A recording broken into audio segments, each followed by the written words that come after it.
What would happen if you and Keefe in a room? Do you guys like? Would you catch up, or what would that be like? I'd just ask him how he got so stupid. I would honestly like, what the fuck were you thinking? You couldn't just quietly fade off.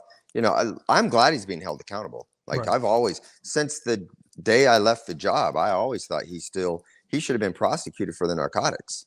We had a life case on him, and I argued that they should still, there was never an agreement that we wouldn't charge him for all the dope that he was dealing. The only agreement was we'd give him consideration on potential sentencing for those drugs, and we wouldn't use his own statements against him. He never got immunity. He never had any assurances that he wouldn't be prosecuted for Pac's murder.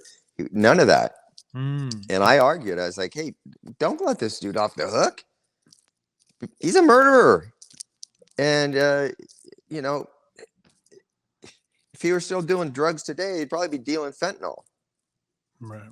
So, I have no empathy for Keefe D. And if we were in a room together, and I went and met with him after I retired, I was publishing my book. I went to his house and said, hey, I'm putting a book out there, just so you know. I don't want to see you get killed over this, but it's going to go public. I'm letting people know what happened.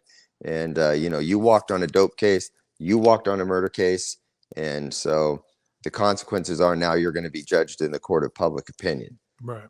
And he wanted to be the one that told the story. So that's when he went out and began to do his own thing. What was his reaction when you told him, hey, I'm going public? He said, that's fucked up. And I said, yeah, it is. I can see how you would think it's fucked up, but I'm still doing it. Like I said, I don't have empathy for guilty people who aren't held accountable for the things that they do. Stand up, take responsibility, and plead for mercy. Right, I could see that.